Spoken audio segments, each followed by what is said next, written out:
Hey Canucks fans, I'm Clay Emo. I'm at Canuck Clay on Twitter. I'm at Clayton Emo on Instagram. I'm the founder of the GLCPC, the Good Looking Canucks Positivity Club, and this is my Canucks take, all in one take. It's Clay's Canucks commentary for Thursday, May the 14th. This is where you get Canucks insight that's both positive and timely. I am excited to continue my Zoom chats today with a very popular on-air host, broadcaster, personality from Sportsnet 650. It's Satiar Shah. I've known Sat for about 8 or 9 years now. I first met him when I won a prize from TSN 1040 where he used to work, the Team 1040 back in the day, and it was a pair of BC Lions tickets. And since then, we've been fast friends. I've been listening to him wherever he went. He went from TSN 1040, Team 1040, over to Sportsnet 650, and started in the morning, the playbook with John Jang, and now is the co-host of the program with Andrew Walker from 4 to 7 every weeknight. And Sat, I wanted to get him on here for a long time, not only because I admire him a lot as a friend, and we exchange messages once in a blue moon, but more importantly, I just appreciate his insight. He's a very good communicator, and the guy knows his stuff. He is sharp, not just NHL, but NFL, NBA, other sports, throughout the world, and that comes out. You can tell he's not just a hockey fan; he's a sports fan, and for him to be, parlaying that into a professional career, thrilled for him. So. We touched on a lot of things. His broadcasting career, his current co-host, Andrew Walker, the passion of Canucks fans on Twitter, The Last Dance, Michael Jordan, and of course, the Vancouver Canucks. So I hope you enjoy this chat with Sat. Hey, that kind of rhymes. This chat with Sat, and I'll catch you on the other side. Hey, everyone. I'm back with another Zoom chat. I'm thrilled to have someone who I've admired, someone I've listened to for the past decade or so among stations, and this is Mr. Satiar Shah. Sat, thanks for being here, man. Well, hey, thanks for inviting me, Clay. I'm super excited to chat with you. And yeah, I always appreciate, you're listening going back in the days. And, I got to know you when I was working at the other station. Yes. And I think we met because I gave out some BC Lions tickets. And I think I met you outside of BC Place. That's right. That's the first time I met you. You had a longer hair then. Yeah, it was a bit longer. I did get a makeshift haircut done. Looks good. Last few days. So yeah, longer hair, still the same good looking, both of us. And yes, you gave me some BC Lions tickets, and ever since then, you've been so good. You've even had me in the studio a couple times and on your show. So I appreciate that very much. And I know people will appreciate hearing from you today. So thanks again, man. Well, hey, thanks for having me on, and always fun chatting with you, Clay. Cool, man. So aside from the work, which we'll get to in a second, what have you been up to during these crazy times?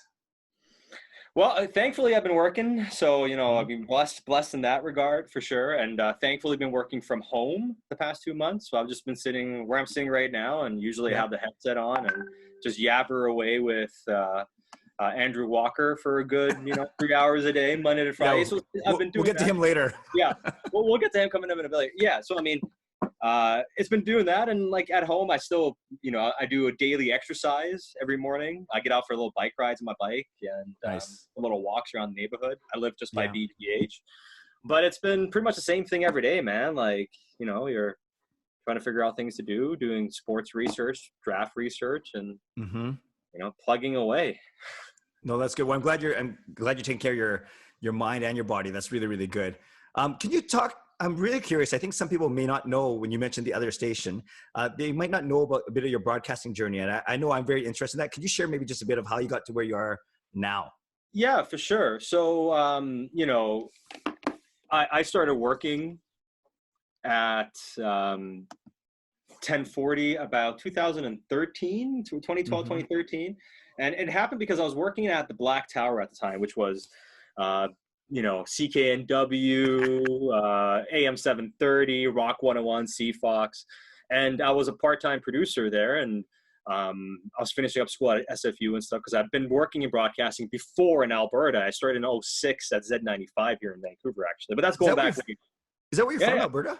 Okay, no, I'm from, I was born in Iran, grew up in Sweden until I was 12, and then I was been in Vancouver since. Nice. BC boy, essentially, right? But so long story short, after all those years in Alberta trying to make it, couldn't make it, making $20,000 a year, living in a small town, I'm like, I'm out. I'm good. I'm done. I'm done. I'm not doing that anymore. So I came back, and I was finishing up school at SFU, and I was working 101 in CFox. I used to fill in for Bro Jake all the time. I got to know Dave Pratt over there. And then, you know what happens in this business, they make changes, and they made a change with the morning show at the time. And it was ironic because that's a morning show I listened to a lot. because, Yes. I was a big fan of Botch, Rintoul, Paul DeBron was on, producing really funny, Cam Mitchell, Paul Chapman. So I enjoyed the show, right? But hey, they came and told me there's an opportunity. And Jay came up to me and said, hey, I got let go on 101, but I had a conversation over at Bell. Would you want to come over and be my producer? And I was like, wow. yeah, why not? And Yeah. that's how I got into 1040 at the time. And, they were great to me there. I got opportunities, I got chances, and I got a chance to grow and, ended up at 650. But yeah, it was with Bro Jake, and that's why he's always my guy, and always like Dave Pratt. I mean, I knew those guys from even beforehand. No, I know a lot of people, including myself, they would be grateful that you were on there with them, keeping them in line and making sure that at least one of the three of you knew a lot about sports. I shouldn't say that. No, I shouldn't say that. Hey, man, it was fun. Like, I'll say this. Like, Dave's the consummate professional, right? Like, I know he's got this shtick, and he'll say what needs to be said, and he'll do his thing.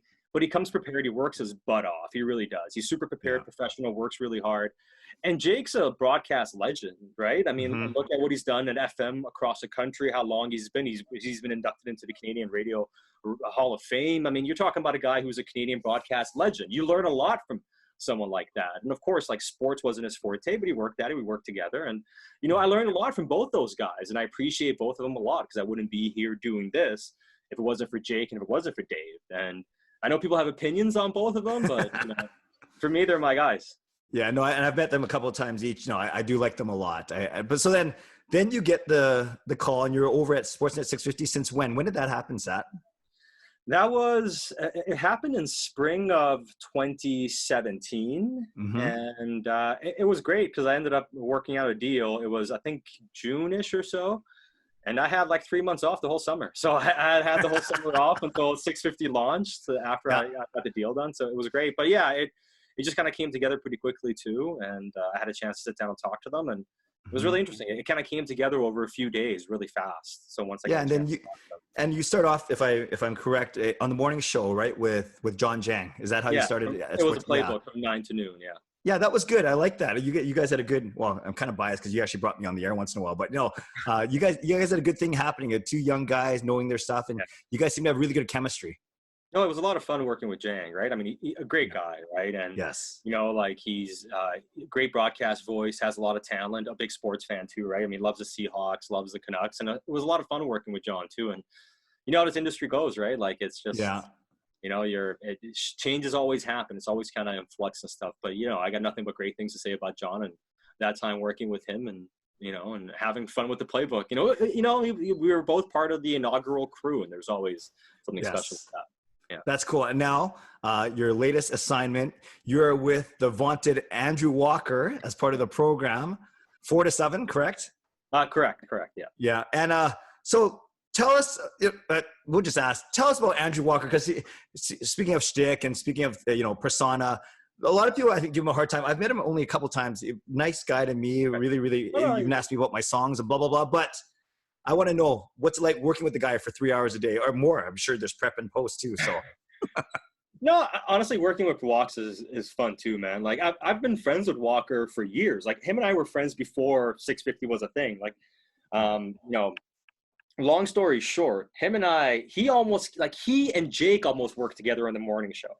Oh. Yeah, cat out of the bag. But anyway, so exclusive.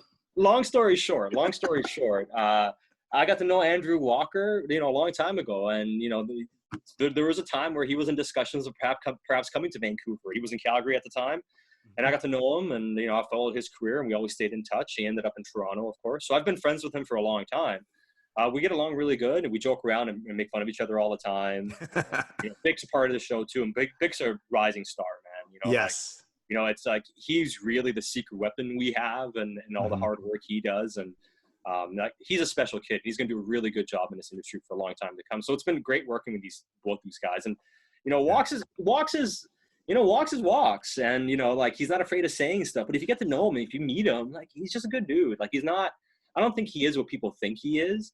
Right. And sure, he's brought some of that on himself when he he stirs the pot or whatever, or he. Walks being Walks, right? But yes, I do think when he first got into this market too, and this is kind of one of the things that happens, and it's generally unfair too. It's like, we've all had opinions in the past, and if you're from Calgary, Toronto, or whatever, mean, you're probably going to make fun of Vancouver every once in a while. Like, hey, Sure. how many times have you seen me drag the Maple Leafs, right? Of course. Or make the Oilers or the Flames. Like, we do that, right? That's why everyone loves you, man. I don't know. But you know what I mean? Like, we all Yeah. do that, right? We get into it when we joke around, we say stuff.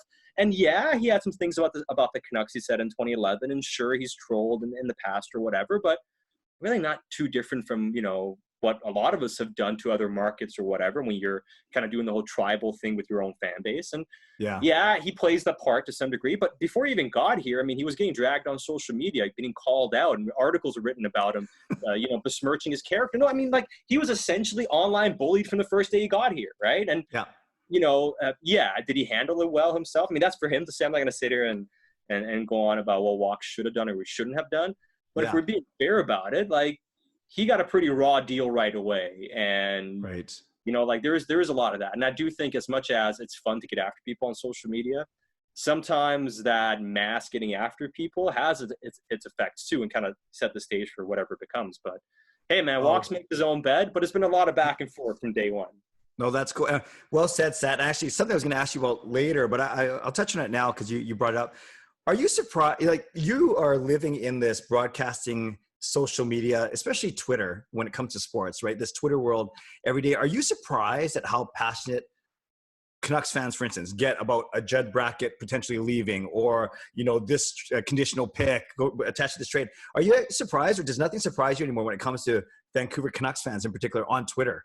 Oh, no, nothing surprises me anymore. I mean, the things we've seen, like, you come to expect it, right? But I will be honest, like, I do find a lot of times, I go on social media and I just want to turn it off, right? Like, I can't, there's a lot of stuff already in life you're dealing with. And when you're working hard and doing a lot of different things, you're trying to navigate a lot of different emotions as it is day to day. And sometimes just seeing this constant, same battles, same arguments, same people going after each other, and it's just all over your timeline, and you get dragged in and get asked some questions about stuff. It's like, man, like, haven't we debated this for years? Like, come on, let's move forward. So I do think at sometimes I'm tired of it too, and like I get anxious just looking through the timeline sometimes. Yeah. But I'm not surprised by what happened, and to be honest, like, it's a sign of a market that really cares. And absolutely, I think this whole situation is so layered and dynamic that it can't just be like, oh, Canucks fans are stupid because they're making a big deal out of Judd Brackett. It goes so much deeper than that. There's a reason why there is this big following for Judd, and why fans want him to stay so badly. And, you see everything that's going on and interest in him. There's a real reason for it. I do also think, generally speaking, people they've decided what side they're on things, right? Yeah, and they're going to view whatever happens through that lens, whether it's a negative or positive.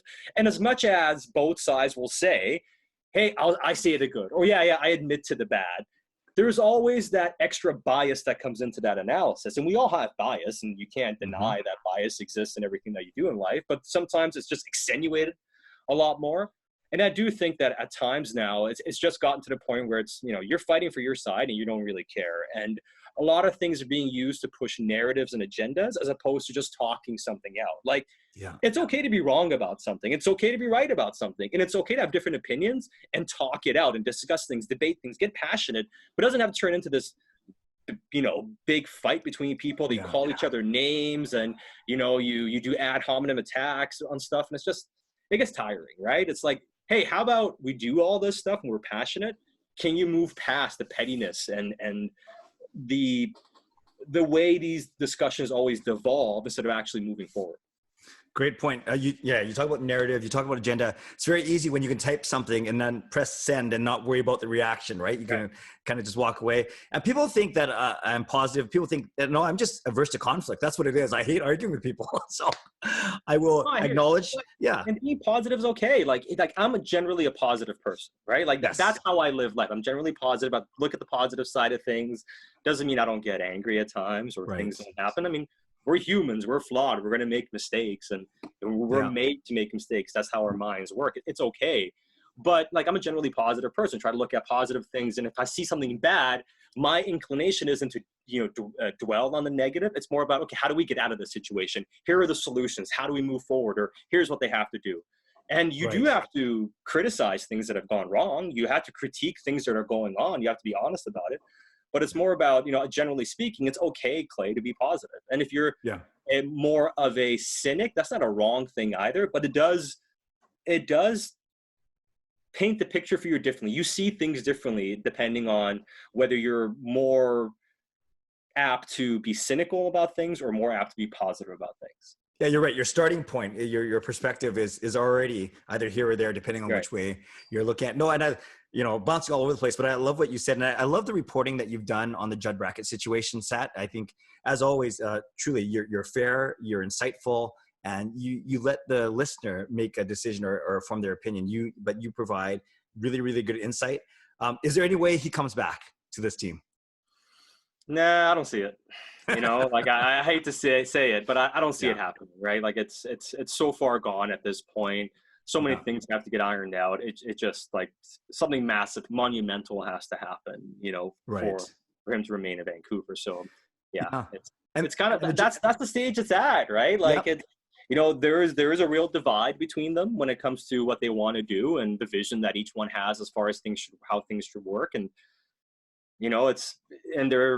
to my knowledge, there hasn't been any real discussion about bridging that gap philosophically for months. And I think that in and of itself tells you, how willing they seem to be to work this out. If you haven't talked about the central issue for months and the contract's about to run out. Right. Yeah. You don't get a lot of confidence when Jim Benning uses terms like, well, he's with us for now, right? Like that kind of thing. Yeah. No, and that's just the reality, right? Yeah. And, and it's unfortunate. Like, I think it sucks. Like, my take on the whole situation, it sucks. Because Judd Brackett's a really bright guy. And when you look at some of the really smart people in the organization, he was one of them behind the scenes, right? Mm-hmm.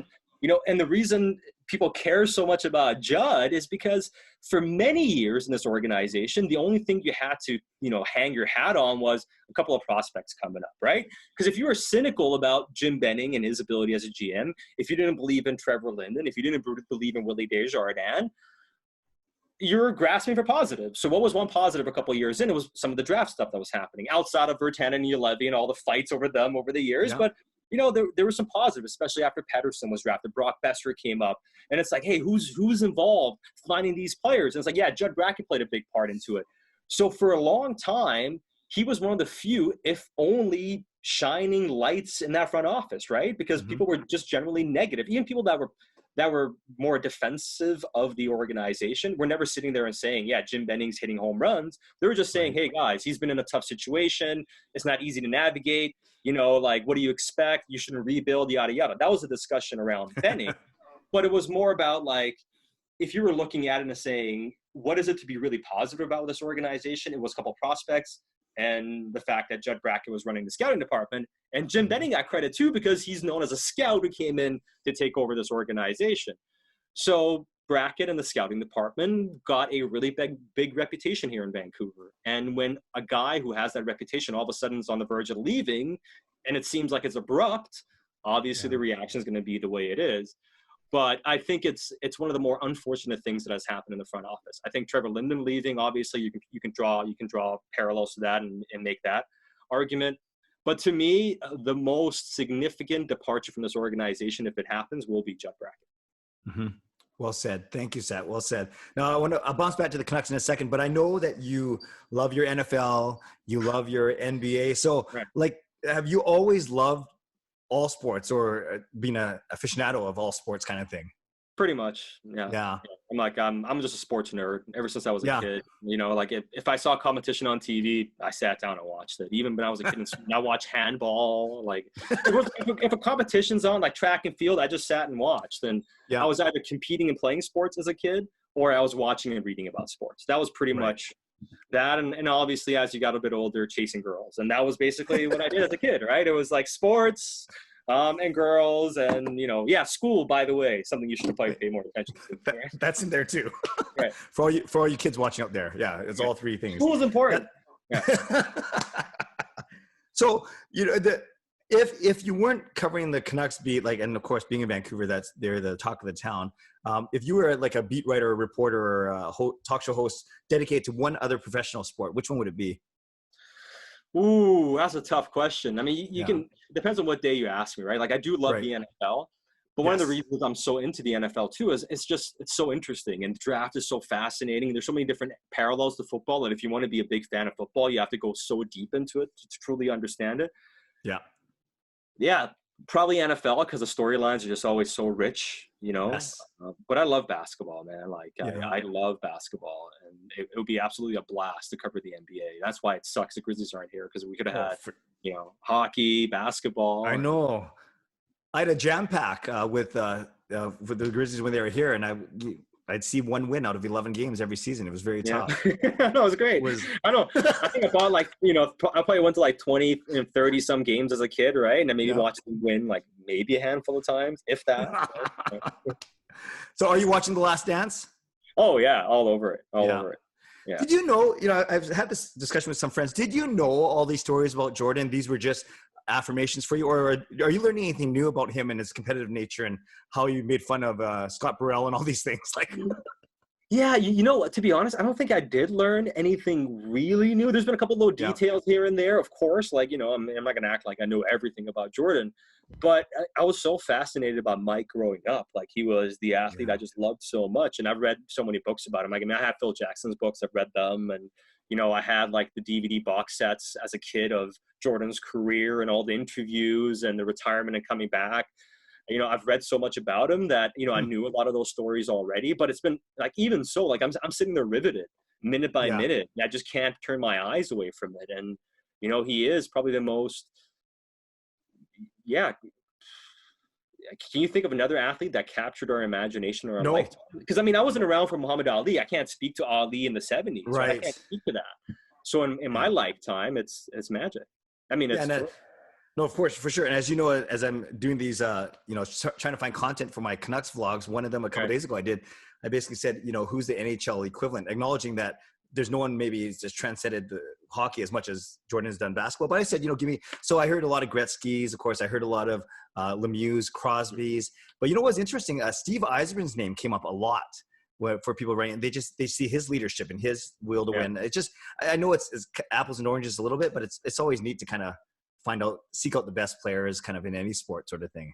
No, absolutely, right? Because you see what drives them. And I think Yzerman's such an incredible story too, right? Because I do see some similarities. I mean, because people that don't remember, like Stevie Y was putting up like 130 points in a season, right? Like he was just lighting the league up. And his reputation was he's this incredibly skilled player who doesn't play defensively. Scotty Bowman finally got in his ear, you know, I got him to pay attention defensively. And he was putting up like a 90 points a season, but he was an incredible two-way player. And he was still as good as he ever was, but he became that complete guy. And I do see the parallel with Jordan, for instance, right? Because, you know, he was like lighting the league up, scoring 40 points per game. And it was Phil pulled him aside and said to him, it's like, you got to trust your teammates. Like, you can't win alone. But like, we play the triangle. If you pass the ball up and, you know, if you trust that the other guy's going to make the shot and make life easier for you, and all of a sudden we work as a team, we're going to have a better chance of winning. He figured that out, won championships. Steve Yzerman figured it out, won championships. Absolutely. And what I want to talk really quick about the NFL, because when you and Bick especially do your fantasy picks, that's the only reason why I even remotely competitive in my fantasy, because I listen to you guys and then I go and switch my lineup. But truly, my son Sean makes fun of me all the time. I don't know probably 2/3 of my own team, right? I don't know who you guys are, and it kind of speaks to what not the nerds, but the guys who know a lot about football know. They know like the rosters, they know the drafts. There's so many, you know, intricacies and cool stories in the NFL. And obviously that's why it's the biggest, you know, sport in North America. Oh yeah. I mean, the NFL is just like, you got to go so deep, because you're right. Like the fantasy aspect's so big. And if you have like just the year-to-year fantasy league, it's a bit easier. You don't have to be as much into the draft. But if you're into like a legacy league where you hold players, like you got to draft guys. You got to pay attention to the draft to see who's coming up. And rookies make a big impact offensively, right? So if you're looking at skill position players, if you have any fantasy interest, you have to delve into the draft. So there's so many aspects to it. And it makes it exciting. And the thing about the NFL that's so much fun is team to team, the schemes are different. Quarterbacks are different. Offenses are different. And each guy fits differently. So it's like, you know, you can really visualize how one guy fits on one team differently than another team and everything like that. So it's so much easier to get into that fantasy aspect of it. Whereas hockey, it exists, of course, but there aren't as many. There's so many random variables in hockey. That's so much different than football. Like football's more structured in how it gets executed, whereas hockey does have scheme and it has structure and it has execution, but it's a bouncing puck Exactly. on ice and boards. So it's going to have a lot of randomness in it. Yeah, no, well said. Well said.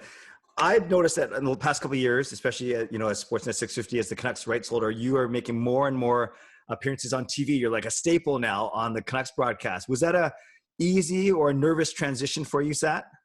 It was definitely nervous. It's something I always wanted to do. I mean, the first few times, man, like I bet you if I go back and watch the first few, I'm probably stumbling, like get that, like you're so nervous that you got like the sweat on the lip, right? Oh, yeah. It's like listening essentially, right?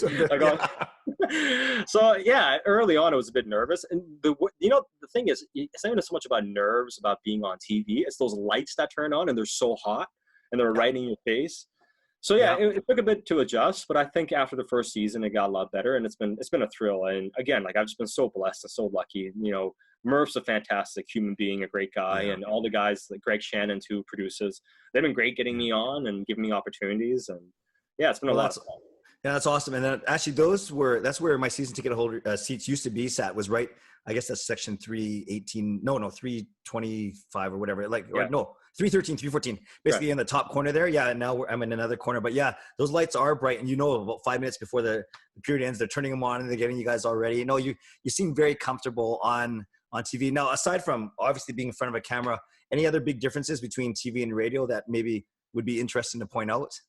Oh yeah, there's a huge difference, right? Like especially the way we do our segments and on radio, we have 22-minute segments, are nice and long, and like you have time to breathe and you can really play things up and do your thing.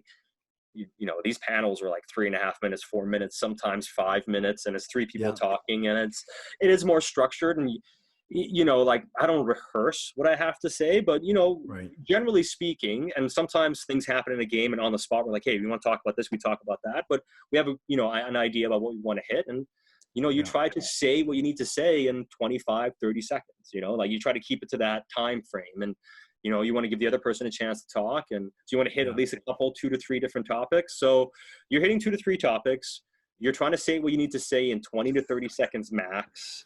And it moves so quickly. Whereas in radio, it's like, it's just 2 guys talking. So it's a lot different. There are some similarities, but yeah, it's completely different. Oh, that's a really good point. And and then the whole balance, right? And the whole chemistry is, you do want to, not talk for the whole 3 or 4 minutes, and you're only going to, but at the same time, that you're going to get a chance to talk twice in the segment. Right. So it's that balance. You want to say something meaningful without taking up the whole time. That's a really good point. Right, and you also want to be a good teammate too in general, right? Like the thing is, the point about any show to be successful isn't about one person shining. It's about the show being successful, and for a show to be successful, everybody has to play their part. And as much as sometimes you feel like you got something else to say or something else to add to it, allowing somebody else to say their part and allowing the chemistry to build and allowing the show to kind of shine is more important than one person getting it. So you have to play that part too, and you got to be unselfish with that. Like, you have to share that spotlight when you're kind of on the stage. No, absolutely. A couple of Canucks questions. We talked about the Judd Brackett one. In a more general sense, do you anticipate that the NHL will return based on who you talk to, who you're interviewing, and your own feelings? So, I mean, like we're all predicting in this, right? Like it's all uncertain. Yeah. Nobody has any answers in it. What I do know is the league is trying. They're going to try to do something. The cost might be prohibitive in the end, and they may just not be able to do it, but they're going to try. I think we're going to see teams start training camp, and whether they're able to see it through is the other question, because you started running into logistical issues you didn't foresee, or a bunch of positive tests, then all of a sudden make it harder to be able to move forward. They may just pack it up and cancel it. Especially if other leagues have a massive problem or not. But my sense is they're going to try. And I've been kind of on the 50-50 side of things. Right now, I'm kind of like 60-40, we're going to see a season. Mm-hmm. So I'm a bit more optimistic that they're going to try to do something. I think all these leagues are realizing if you're waiting for the perfect situation, you got to wait a year or 2 years, maybe. Yeah, good point. And who can wait a year to 2 years? And as much as it might be hard to put everything in a row to get the season finished later this summer or whatever, I think they're getting to that realization that they have to salvage whatever they can, and they have to figure out a way to run the league within the pandemic until a vaccine comes out, and that may take a long time. So they have to they have to figure out as players and as owners and as managers, how much risk are you willing to take? Yeah. What are you willing to go through as an individual? If you can agree on that, they'll come up with something. If the risk is too high, then it won't happen. But the sense I get is they're going to be trying. Right. Oh, it's so fascinating. Just the return to play committee, the draft, the conditional picks, 24 team, 20 team, 16 team, points percentage. There's just so many different things, so many aspects to this.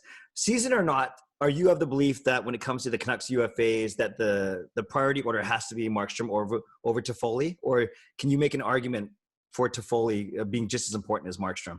I mean, you can make the argument that Toffoli is the better investment because Markstrom is also 30, and with goalies as they get older, now he doesn't have a ton of wear and tear on his body as far as mileage goes, but he's also broken down a few times the past few years, and you know what I mean? And I'm a Markstrom fan. I went from being a guy who did not think Markstrom could handle the number one job to being a Markstrom truther. So I've completely changed my perspective on Jacob Markstrom.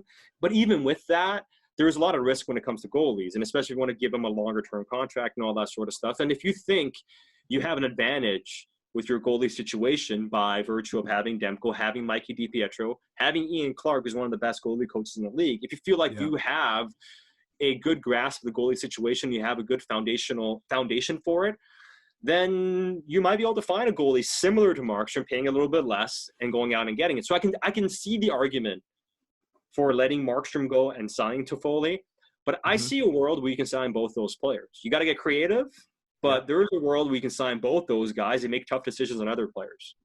Yeah, absolutely. And I was so excited, man, when Brock Besser comes back. Finally, we have our top six that we've been waiting for. Pettersson, Miller, Besser, Horvat, Pearson, and Toffoli. And then we get one game of it. No, I know. Like, it's, No, I know, man. Like, as much as, like, again, depending on which side you are, this season is viewed a lot differently. But I think everybody agrees there's some really talented young players. And regardless of what you think of the Miller trade, everybody agrees he's been a really good player for the Canucks. And like, there's a lot there, man. Like, it was a fun season. Like, this season, regardless of everything, it was the most fun we've had watching hockey since, 2012, right? Oh, yeah. Yeah. Because, like, it wasn't like the Canucks were high-flying fun in AVs last year. They got swept by the Sharks, and there was all this stuff going on. So even those years, they were competitive, but it wasn't like we were having a blast watching Canucks hockey. It was a lot of, hey, how come they're not as good as they were in 2011? Or how come they're not, whatever happened? Or what's going on with Ryan Kessler, and they should trade him or whatever, right? Yeah. So it's been the most fun we've had watching hockey in a long time. And I think that gives you a lot of hope. So overall, I've thought the season was a positive, but it's going to be interesting to see how they navigate all these hurdles in front of them, because I do think they would have had an easier time to navigate through their entire cap situation this summer had the cap gone up. Had they been able to trade some guys out and get some picks back maybe one way or another, they would have had more options. But now, because of the pandemic, there's so many hurdles that go into it. So there is some uncertainty about, how do these guys pull this off? Are they able to make all the right moves from this point on? But it was definitely a lot of fun watching this game, this team, and I thought they're going to make the playoffs all year. So I was gearing up for playoff hockey. Yeah, me too. See, GLCPC, the Good Looking Canucks Positivity Club, represented very well. One more Canucks question, then we'll do our quick rapid-fire wrap-up. How many rookies do you think make this team next year? We've heard about Rafferty, maybe Colin gets a shot. I don't know if Ulevy gets an outside shot. How many of those guys do you actually think start the team with us whenever that start of the season is? I'm putting the over-under at I'm putting it at 1. I was going to say 0.5, to be honest. 1. I think Rafferty will be on the team just out of necessity, or a defenseman is going to be on, because whatever they do, they're going to need to have a couple of cheap guys as a 7th defenseman or 6th defenseman and a 13th forward or whatever, right? So I think 1. I'm not confident about 2. I don't think Cole Lind is going to be ready to just jump into the NHL. And look at the veteran logjam they're going to have at camp anyways, right? So, I just don't know if they're going to be able to fit in 2 rookies. No, I think that's a wise bet for sure. All right, Sat, we're going to wrap up. I do this. I should come up with a different name, because I think everyone calls it their 6-pack, but I have basically 6 questions. 3 Canucks related, 3 personal related. You can go as expansive or as brief as you want, but whatever you want to do. You ready? Let's do it. All right. Number 1, are you an extrovert or an introvert? Extrovert. Fully, completely? I mean, not fully. I mean, I'm kind of in between. Like, you know, Yeah. I can just hole up and nerd out for like days and just do like research and just watch things and do my thing when stuff's going on.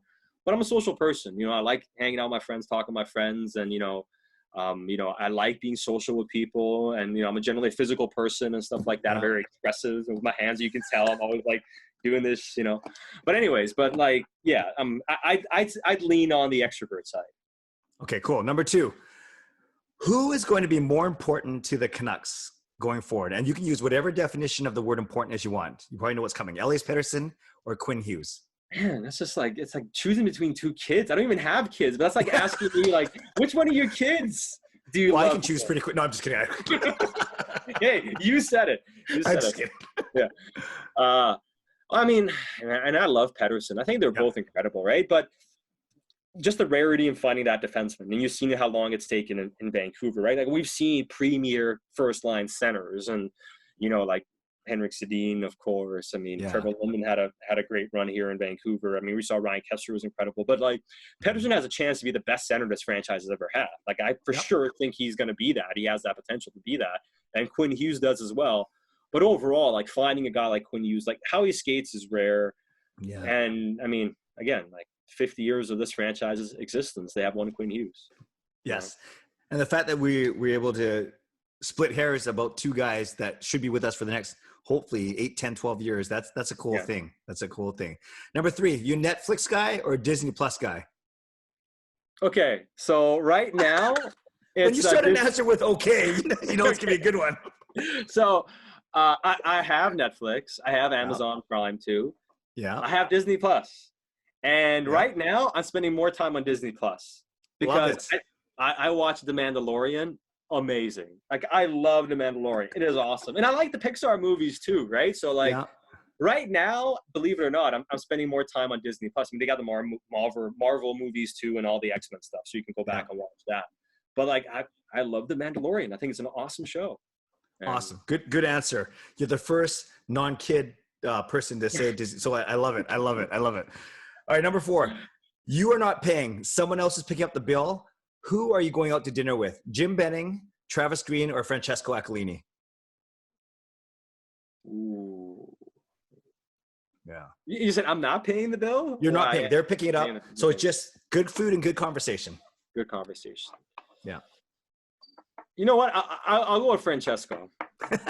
Because, I mean, Francesco, I've talked to him a bit. I got to know him a little bit. I had a chance to interview him as well. I've talked to him before a little bit, but he's more reclusive. It's harder to sit down with him. Like, over the years and talking to Jim and Travis. Not to say that it's boring. It'd be actually fun to sit down and break bread with those guys and talk and everything. But I go with Francesco because the opportunity would be far rarer to do that. Yeah. Good point. Jim Benning will be very honest with you, probably even too honest. And Travis Green, I feel is a super nice guy, but I feel he'd be a little more guarded too. I don't know. It's just the vibe I get. Travis is cool, man. Like, Travis, he's super competitive. You see it on the games, right? And you can see how he gets with the media sometimes. I mean, he's pushed back on me in the scrum before and like in interviews. Mm-hmm. Like, it's not like, he's done it with everybody, but like, once he gets away from it and everything, like the heat of the moment, that pressure a lot of these guys go through, I think it's easy for us to sometimes be like, oh, this guy's a jerk or that guy's this or whatever, right? Like, like in that moment, like, think of it this way, like, you're competing in something and less than 5 minutes later, people are sticking a microphone in your face and asking. That's true.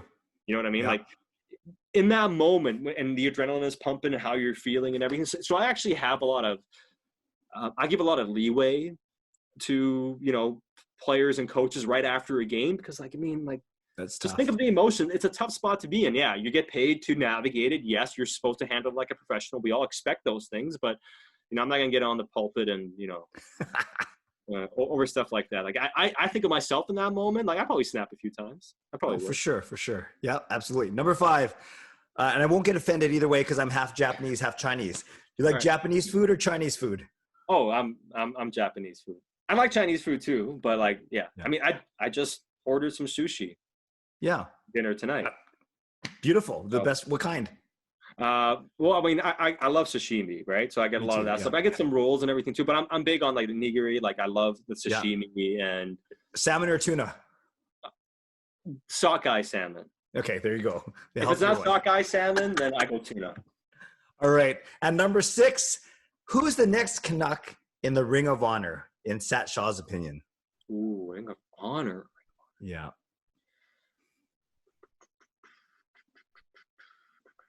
I can throw out some people are debating Luongo Ring of Honor versus Jersey. Others have said Edler, Kessler, Bieksa. So there's some you can go off the board, but those are some names I've heard. Yeah, Todd hasn't gone up yet. Bertuzzi. Right? Correct. Yeah, because Edler's going to go up there at some point, but he might play another couple years, still playing, right? But I mean, that would have been, that's a cheeky answer to say Edler, because you're like, no, I mean, they've done so many that the next one that happens is going to be Alex Edler. That'd be the cheeky answer. You know what? I'll go with the curveball and say Bertuzzi. I like it. Yeah. I like it. Did you get a chance to connect with him at all when he was here for the? Yeah, I had a chance to talk to him a couple times. Yeah. That's good. I saw that day when he came in for the West Coast Express night, and he came out to me. I think he got that big ovation. And, it was in the opening night, and I had a chance he came on the intermission when I was working the game on radio. And I talked to him. You should have seen the look on his face, Clay. Like, his eyes were just glistening. Like, he was glowing. Awesome. Like, he was just – you could tell that it took him back. And it was a really special moment for him. You can just tell from the body language and how he was reacting to the questions and the smile he had on his face. Like, it really felt like he got over everything that happened.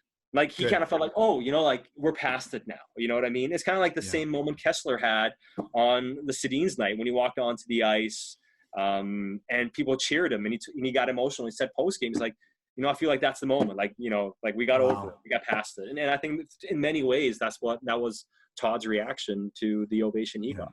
Oh, man, when you sit here, when you talk about the West Coast Express night or Sedin's retirement or Quinn Hughes and 50th season, it just makes you miss it, right? Man. We were right there on the precipice. We had a chance to do some damage with all our guys coming back, but I guess we just have to wait patiently. Yeah, I mean, I know it'll pass eventually, right? Like, we'll get through it eventually. We'll get the hockey back. But yeah, it was a lot of fun. And when you think back at it, it does kind of, like I remember that last game against the Islanders, and the atmosphere was awesome. I think one of the things that gets lost is some of the games had incredible atmosphere this past season, right? Absolutely. And again, like, getting past all the BS and everything else, just from a entertainment point of view, and just from a point of view of being in that crowd and seeing the excitement with these young guys, some of these talented players they have, like, it was fun. And that game against the Islanders, man, like, it was back and forth. Canucks had it lead. Islanders came back. It goes to overtime. And there was so much tension in that game because the Canucks have been reeling. They're trying to win these games again. You got Markstrom injured, all the controversy around the goalie situation and Demko and all this stuff going on, right? And that game, you kind of felt how important it was. They needed that victory before going on the road. You got Arizona coming up, and you have this big stretch coming up. You got to bank these 2 points. You've lost all these games you should have won. And it just went back and forth. Your heart was like at your throat in that game. It was a regular season game, but it felt like the heaviest game of all year, right? Yeah. And to find a way to win in the shootout, it's like, all right, now to go on the road and we're gonna have a lot of fun, and literally less than 24 hours later, the world stopped. Yeah. And just think, if the NHL comes back and they do it by points percentage, who knows if that 1 or 2 points are the reason why the Canucks end up deemed a playoff team as opposed to not. But I guess we have a few weeks to figure that out. Sat, thank you so much for your time tonight, and keep up the great work on the radio, on TV when you guys are doing that. And I know a lot of people that watch these vlogs are big fans of you. So keep up the great work, my man. I really appreciate the kind words, Clay. Keep up the good work, man, and keep doing you, man. It's always fun seeing you have success. Thanks a lot, brother. Appreciate it. Take care. Take care. You too. Well, Canucks fans, I trust that you enjoyed that chat with Sat. Very insightful, very articulate. The guy knows his stuff, and a really nice guy to top it off. Like I said in the intro, I've known him for 8 or 9 years, and he's always been very respectful, very good to me. He's even had me in the studio a couple times to be on his show. So, overall, just a really, really good guy, and one of the really good guys in our city, in the broadcasting landscape in Vancouver. So I was thrilled that he made the time to chat with me so I could share it with all of you. And I would love your comments below. I'd love your feedback. What stood out to you from what Sat said? Was it something about the Canucks market, the Canucks team, the fans, or anything else that he talked about? I'd love to hear your reaction. Leave a comment below, and I will read, react, and reply as always. One programming note: you may have heard me yesterday when I said that I didn't do my live stream last night because I wanted to rest my voice after doing this, 40-minute chat with Sat. I keep saying that chat with Sat, but it sounds so good. So I'll be doing my live stream tonight. So if you want to join me on YouTube at 10 p.m., we can chat about this interview. We can talk about the Canucks. We can talk about the return, hopefully the return to play, the government lifting restrictions, going back to school, going back to work, whatever you want to talk about. I would love to check with you on YouTube tonight at 10 p.m. In the meantime, stay safe, stay healthy. Oh, I forgot to say that. Subscribe if you'd like to. Like this video if you'd like to. Now, stay safe, stay healthy, take care of yourselves and of each other. Have a great day. God bless. And go Canucks go.